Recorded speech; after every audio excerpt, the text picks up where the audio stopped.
자, 질문으로 시작합니다. 아름답다, 아름답다 할 때 어떤 것이 떠오르세요? 어떤 것이? 혹시 예쁘다는 것과 연결되지 않습니까? 물론 여러 가지가 떠오를 수가 있어요.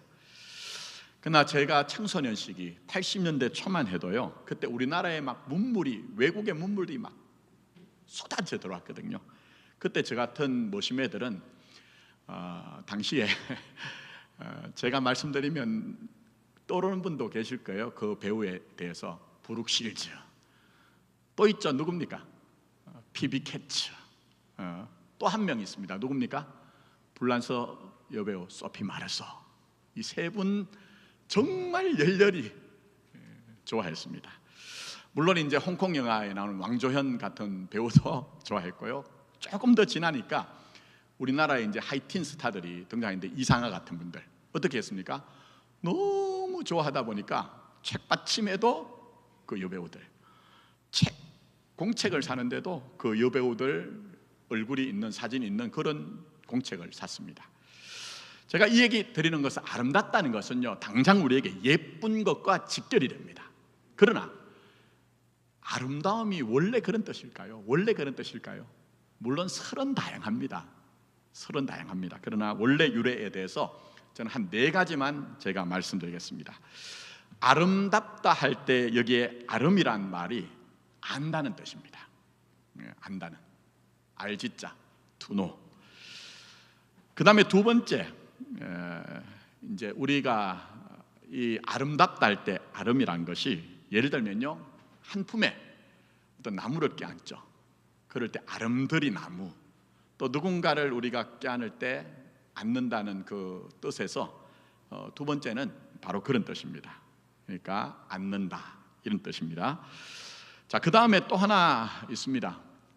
전 문학을 좋아하는데요, 문학만큼 인생의 실제를 드러내는 것이 없기 때문에 그렇습니다. 제가 볼 때는요. 그 상징 언어로 삶의 본질을 드러내셨던, 시 같은 소설을 쓰셨던 이제 박상융 선생이 계십니다. 이분이 어느 정도 대단하냐면요, 한강 작가가 문학상 탔잖아요, 노벨 문학상. 근데 그 전에 만약 우리나라에서 노벨 문학상을 탄다면 이런 분들이 타실 거야 할 때 한 분입니다. 근데 이 박상융 선생이 아름답다 해서 이 아름이란 뜻을 앓는다고 합니다. 여러분, 아플 때 몸이 막 앓는다 이런 표현 하죠? To suffer. 아름이란 것이 그런 뜻이라고 합니다. 그래서 아름답다는 것은 앓는 사람답다, 이렇게 해석을 합니다. 자, 그 다음에 하나, TV나 요즘 또 아니면은 영상 매체에 나와서 어떤 분이 얘기를 하셔가지고 많은 분들이 알고 계시더라고요. 15세기에 세종대왕 때에 수양대군이 중심이 되어 편찬한 석보상절이라는 책이 있습니다. 그게 아름답다를 나자를 썼습니다. 그래서 아름답다는 게 뭐냐? 나다움을 갖고 있다는 거예요. 나다움을 갖고 있다는 겁니다. 자, 그러면 오늘 우리가 생각하는 아름다움은 예쁨 이러지만 원래는 굉장한 간극이 있죠. 틈이 있죠. 근데 저는 지금 예쁘다는 것으로만 아름답다는 것을 이해하지 않기를 원합니다.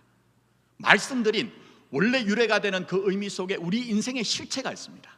무슨 얘기입니까, 여러분? 산다는 것은요, 오늘까지는 살았는데 내일은 누구도 모릅니다. 무당에게 속지 마십시오. 예수의 이름으로 무당 노릇하는 엉터리 같은 목사들에게 속지 마십시오. 누구도 모릅니다. 근데 살아보면 미지의 인생의 진실을 알게 되죠. 신앙적으로 하면 진리이신 예수님이 내게 두신 인생의 목적, 뜻, 가치, 그거 배워간다는 겁니다. 자, 그 다음에 아름답다는 것이 아름드리 않는다, 그런 뜻이 있다고 했죠. 그렇게 되면 어떻게 됩니까? 우리가 사는 세상, 내가 나 자신을 정말 받아들이기가 힘들어요. 때론 내가 나에게 불편하기도 하고 나는 왜 이러냐 하지만, 정말 우리가 진실을 알아가면서 진리를 우리가 배워가면 어떻게 됩니까? 나 자신 자체를 다 안는 거예요. 나 자신 자체를 다 안는 거예요. 나 자신과 내가 지금 처하고 있는 모든 여건들, 환경들을 외면하지 않고 나 자신 자체를 전부 다 안아가는 겁니다. 그걸 신앙적으로 얘기하면 뭡니까? 나의 나 된 것은 뭐라고 합니까? 하나님의 은혜라. 하나님의 은혜라. 이 은혜에서 제외될 것이 아무것도 없습니다. 심지어 실패와 실수와 죄를 범해서 참 하나님 앞에 면목 없는 것조차도 그렇다는 거예요. 그렇다는 거예요. 자, 그렇게 내가 내 인생을 안아가면서, 그런데 이게 문제가 뭐냐면요, 하라고 해서 당위성으로 되는 것이 아닙니다. 기계적으로 되는 것이 아닙니다. 오히려 우리 삶은 고통의 현실이 있습니다. 슬픔이 있습니다. 좌절이 있습니다. 그럴 때 우리가 알죠. 우리가 몸이 아플 때, 몸살이 있을 때 몸이 앓는 것처럼 앓습니다. 여러분, 그거 이상한 게 아니에요. 이상한 게 아니에요.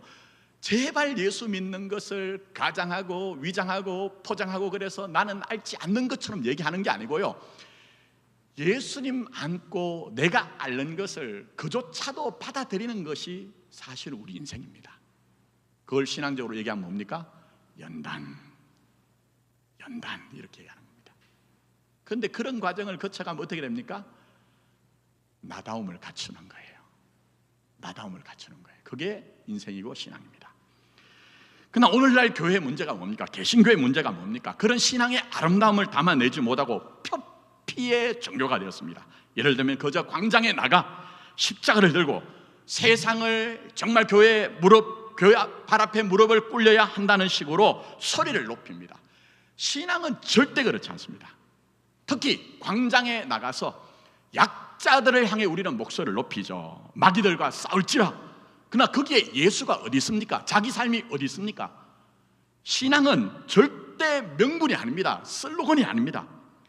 예수와 함께 살아내는 자기 인생에 대한 얘기입니다. 그게 신앙입니다. 그게 신앙입니다. 자, 오늘 본문은 예수님께서 제자를 데리고 가이사랴 빌립보로 가셨어요. 가이사랴 빌립보는 이스라엘 북쪽에 있는 도시인데 만년설로 뒤덮인 헤르몬산, 이 헤르몬산은 우리나라 백두산보다 더 높습니다. 근데 만년설로 뒤덮여 있죠. 근데 그 만년설이 녹아가지고 흘러내린 영롱하고 맑디 맑은 물이 정말 풍성한 곳이에요. 살기 좋고 놀기 좋은 곳이라는 것입니다. 살기 좋고 놀기 좋은 곳이란 겁니다. 그래서 당시에 돈깨나 힘깨나 있는 사람들이 모이던 곳으로 분봉한 헤롯 빌립이 로마 황제 가이사에게 헌정한 도시가 가이사랴 빌립보입니다. 근데 당시의 로마 제국은요, 가이사의 명예를 함부로 주지 않습니다. 가이사의 이름을 붙이면 가이사의 명예에 합당한 내용이 있어야 가이사라는 이름을 줍니다. 그럼 당연하게 가이사랴 빌립보는요, 그저 그런 곳이 아니라는 거예요. 그저 그런 것이 아니란 겁니다. 황제의 이름에 걸맞는 웅장하고 화려한 그레코 로만 양식의 그 대리석으로, 흰빛 대리석으로 세워진 웅장한 건물들, 화려한 건물들이 도시의 곳곳에 우뚝우뚝 서 있었다는 거예요. 무엇보다 그곳에는 로마 황제 가이사의 신전이 있었습니다. 당시에 로마 황제 가이사는 인간이 아닙니다. 인간임에도 불구하고 신의 아들입니다. 예배를 드리는 거예요. 종교 행위를 하는 신전이 있었습니다. 그뿐만 아니라 거기에는 그리스도의 신인 판신을 비롯해서 여러 신전이 아주 절비했습니다. 근데 그곳에 예수님이 굳이 제자들 데려갔거든요. 그러면서 예수님은 묻습니다. 사람들이 나를 누구로 하느냐 질문합니다. 그리고 나후에 너희는 나를 누구로 하느냐 직결하십니다. 이 질문은 오늘도 유효합니다. 오늘도 우리에게 소중한 질문입니다. 무슨 얘기입니까? 나를 누구라 하느냐 하는 것은 호칭의 문제가 아니라 정체성의 문제로, 예수님께서 나를 따라오라 하실 때에 예수님의 제자 중에는 배도 버려두고 사람들을 뒤로하고 따라왔단 말입니다. 그렇다면 너희가 나를 어떻게 이해했기 때문에 내 제자가 되었느냐, 나를 따르고 있느냐 하는 질문입니다. 이건 오늘 우리에게도 유효한 겁니다. 이 질문에 대해 베드로가 뭐라고 합니까? 주는 그리스도시요 살아계신 하나님의 아들입니다. 답합니다. 흡족하신 예수님이 칭찬을 하십니다. 그리고 베드로의 고백 위에 교회를 세우겠다 말씀하십니다. 신앙은 고백이 중요합니다. 고백은 어떤 사실에 대한 내용을 알고 그거 말로 떠벌린다는 얘기가 아닙니다. 히브리 생각에서는, 성경에서는 고백은 산다는 겁니다. 고백은 산다는 겁니다, 여러분. 그리고 난 후에 예수님께서는 자신의 순환과 부활을 예고하셨습니다. 그러나 예수님의 순환 앞에 서 있던 베드로는 그렇게 예수님이 하시면 자신의 꿈이 물거품이 된다는 불안에 예수님께 격렬하게 만류합니다. 그런 예수님은 베드로를 아주 호되게 꾸짖습니다. 아주 호되게 꾸짖습니다. 바로 알아야죠. 바로 믿어야죠. 고백대로 살아야 되기 때문에 아주 홍군형을 내십니다. 그리고 오늘 본문, 너희가 나를 따라오려거든 어떻게 하라고요? 자기를 부인하고 자기 십자가를 지고 나를 따를 것이니라 말씀합니다. 근데 문제는요, 저국교회에서 자기 부인 자기 십자가를 고행으로 이해시켰습니다. 고행으로. 그게 아니면 교회에서 목사가 자기 유익을 위해서 자기를 부인하고 자기 십자가를 짐으로 탈탈 털어먹는 식으로 설교를 했습니다. 그렇지 않으면 내가 내 삶의 현실에서 나도 한번 마음껏 살아보고 싶은데 제 마음대로 살지 못하는 강박으로 이해를 시켰습니다. 절대 성경은 그렇지 않습니다. 예수님은 요한복음 10장 10절에 뭐라고 말씀하십니까? 너희에게 생명을 주되 더 풍성하게 하신다고 하셨잖아요. 그게 어디 풍성한 것입니까? 그렇다면 예수님께서 말씀하신 자기를 부인하고 자기 십자가가 지는 것이 무엇입니까? 여기서 예수님께서 말씀하신 자기 부인과 자기 십자가는 이 세상을 구성하고 있는 욕망을 욕망하는 것이 아니라, 다시 한 번 말씀드립니다. 조금 후에 설명드립니다. 이 세상이 구성되고 유지하는 대로 욕망을 욕망하는 것이 아니라, 너는 너에게 한 인생 살고 있으니, 묻습니다 여러분, 여기 계신 분 중에 2번 사시는 분 계십니까? 3번 사실 수 있는 분 계세요? 우리의 일생은 이 시간이 중요한 거예요. 내 여건 속에서 하나님의 부르심의 응답 속에서 어떤 여건이든지 믿음으로 사는 것이 중요하거든요. 그래서 이 세상을 구성하고 유지되는 것처럼 욕망을 욕망하는 것이 아니라, 너의 인생은 한 놈뿐인 인생이니, 오늘 설교 결론 메인 아이디어로 자기 목의 인생을 귀하게 여기면서 예수와 함께 자기 목을 살아가라는 겁니다. 자기 목을 살아가는 거예요. 우리에게 허락된 이 귀한 일생, 우리의 여건 속에서 그거 귀하게 여기고 예수님과 함께 자기답게 살면 된다, 그렇게 말씀하십니다. 일반적인 목사들이 하는 얘기를 안 하니까 여러분이 불편하기도 하고 이게 뭔가 하기 때문에 설명을 드릴게요. 이 의미를 알기 위해서는 오늘 이 본문의 사건의 배경이 되는, 무대가 되는 가이사랴 빌립보를 다시 생각하셔야 됩니다. 자, 예수님께서 굳이 가이사랴 빌립보로 데려가신 이유가 뭘까요? 가이사랴 빌립보가 바로 욕망을 욕망하게 하는 곳이라는 겁니다. 욕망을 욕망하게 하는 곳.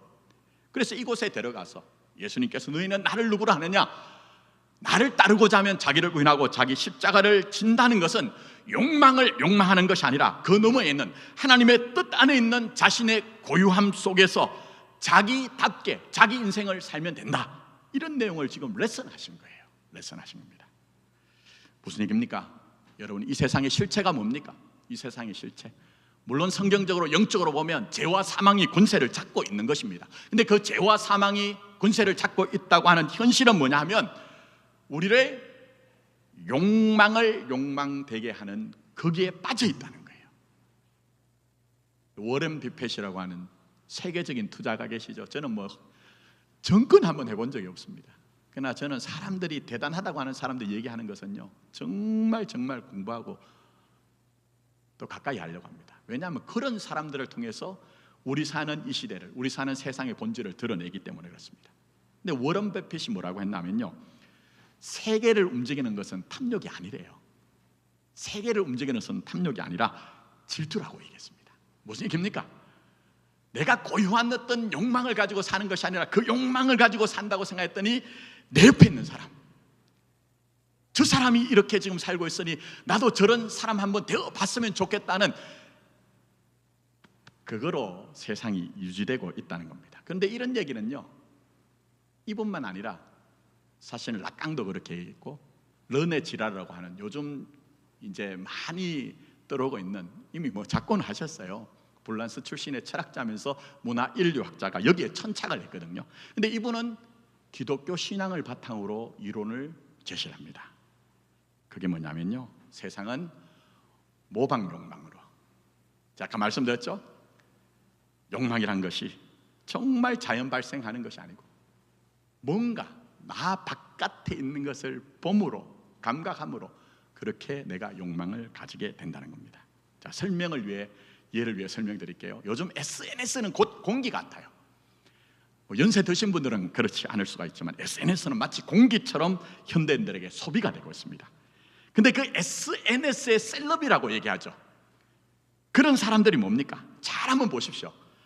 평범의 이름을 가장한 과시가 있습니다. 그들 먹고 마시고 입고 하는 거 전부 다 평범하대요. 그러나 과시입니다.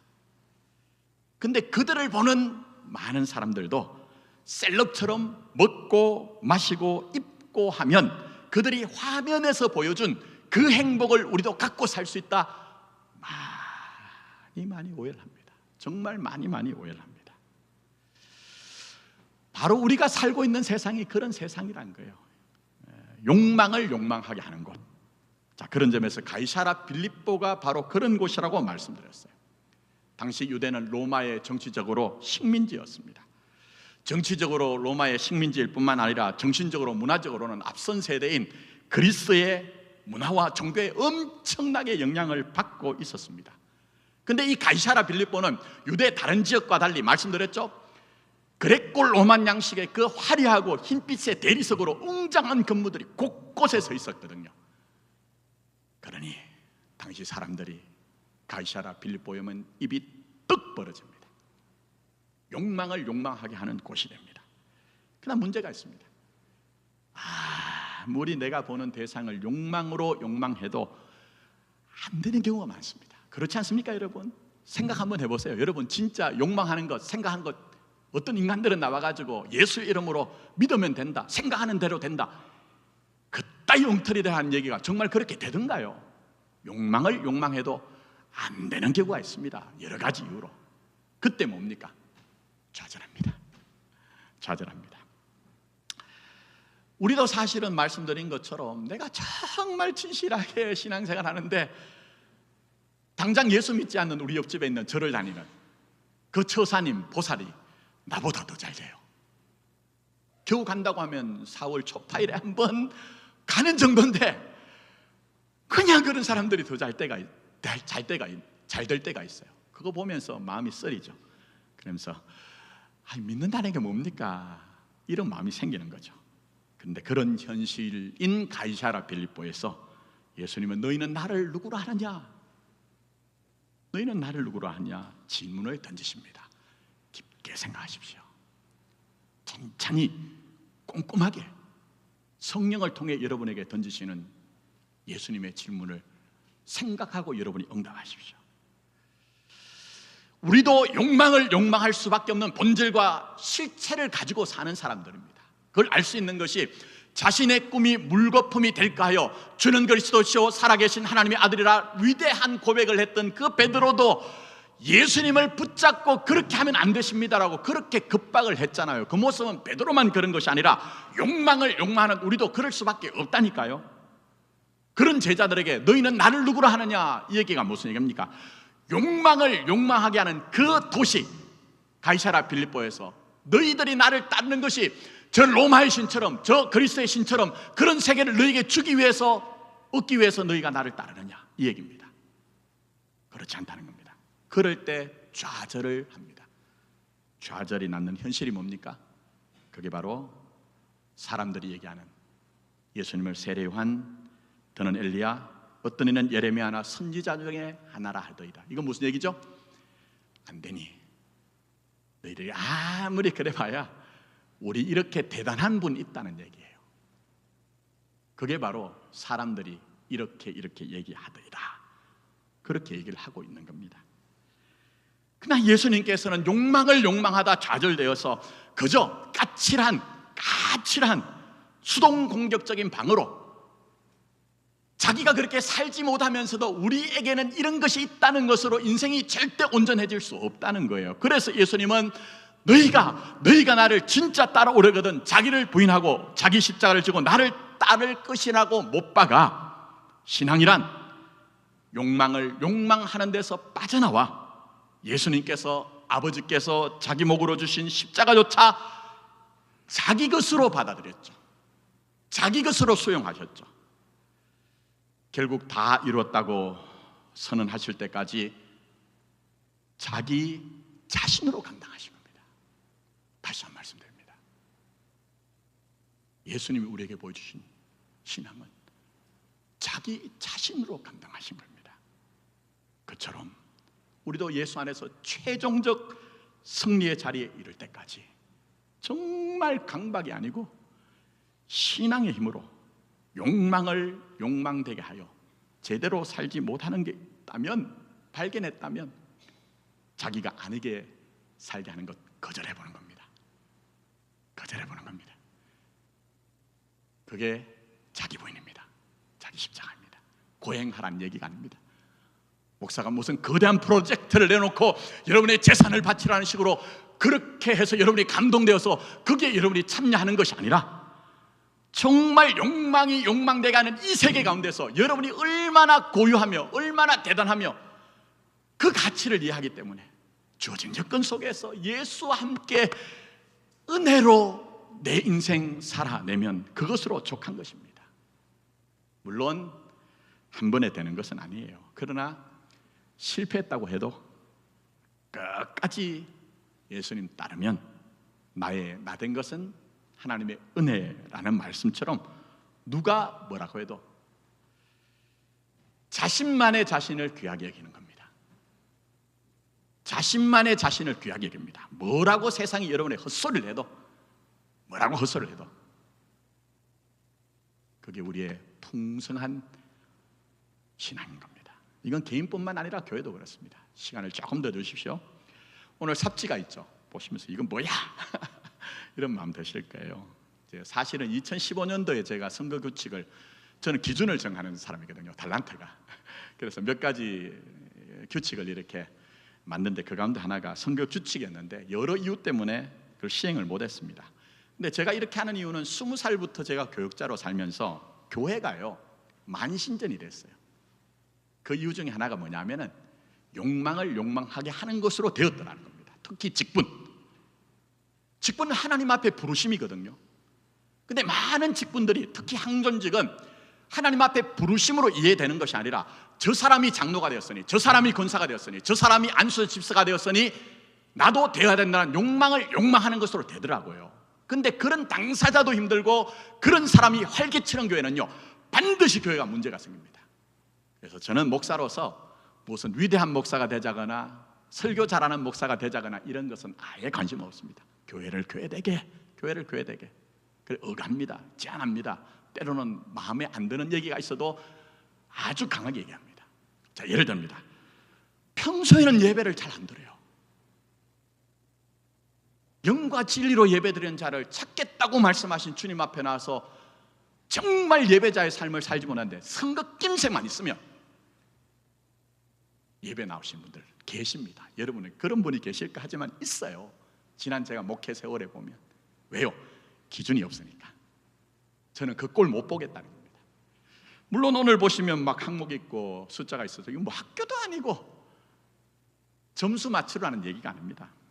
이 최소의 과정을 거치면 그 결과 직분이 명예가 아니라 하나님 나라에 합당한 깊이와 넓이와 높이를 가진 진짜 자기다운 아름다운 그런 사람을 우리 교회 일꾼으로 만들자는 의도가 내포되어 있습니다. 그래서 교회가 뭡니까? 절대 욕망을 욕망되게 하는 것이 되면 안 됩니다. 여러분은 하나님의 뜻 안에서 예수의 십자가의 능력 안에서 정말 자기 복의 인생이 얼마나 가치 있고 영광스럽고 고귀한 것인가 하는 것들을 예수 안에서 깨닫고 자기 부인과 자기 십자가라고 하는 믿음이 감당하게 하신 책임으로 넉넉하게 자기 자신을 잘 감당하는 신앙으로 자라가셔야 됩니다. 살아가셔야 됩니다. 그것이 세상에 허락되지 않은 복입니다. 아무쪼록 그런 교회, 그런 여러분이 되었으면 좋겠습니다. 말씀했습니다. 설교 제목이 제자인가 팬인가죠. 그 책도 있는데 그 내용은 아니에요, 저하고. 자, 제자와 팬은 달라요. 제자는 스승에 대해서 자라서 자기 인생을 살게 됩니다. 스승에 대해서. 근데 팬은 추앙은 있으나 자라지 못합니다. 제가 제 청소년기에 말씀드렸죠. 정말 제 주변에, 저도 안 그랬던 건 아니에요. 예쁜 여배우들, 세계적인 여배우들, 왕조연 같은 홍콩 배우들, 우리나라 에이저라 하는 그 시기에 하이틴 스타들. 근데 그때 제가 말씀드린 것처럼 얼마나 멋진 애들이요, 당시에 아름다운, 당시 예쁜 그런 분들을 사모했는지 말씀드린 것, 책받침도 두고 그 다음에 노트도 듣거든요. 근데 제 주변에 정말 극렬하게 그런 놈이 한 놈이 있었는데 사진을 보고 뽀뽀를 하는 거예요. 저는 좀 까칠했습니다, 원래 어릴 때부터. 그래서 제가 그랬습니다. 야이씨, 너 뽀뽀 하루에 수백 번 해봐라. 너 나중에 이렇게 예쁜 여자하고 결혼하나 봐라. 그런 얘기였습니다. 여러분, 팬은 잘하지 못합니다. 제자만이 잘합니다. 우리 교육이 너무 무너져서 그렇지, 그게 스승의 마음입니다. 그래서 요한복음 14장 12절에 내가 진실로 진실로 너희에게 이르노니 나를 믿는 자는 내가 하는 일을 그도 할 것이요 또한 그보다 큰 일을 하리라 하셨습니다. 팬이 되지 마시고 제자가 되어 나보다 더 큰 일을 하리라, 그 삶을 사십시오. 때로 가이사라 빌립보처럼 욕망을 욕망하도록 하는 그런 대상이 있을 때에 자기 부인도 해보시고 자기 자신을 십자가로 지고 감으로 말미암아 우리가 부른 찬양처럼 뜻없이 무릎 꿇어 운명 타령하지 않고 약한 자 힘주시고 강한 자 바르게 추한 자를 정케하시는 주의 뜻이 여러분이 되어 아름다운 여러분이 되기를 예수님의 이름으로 축복합니다. 기도하겠습니다.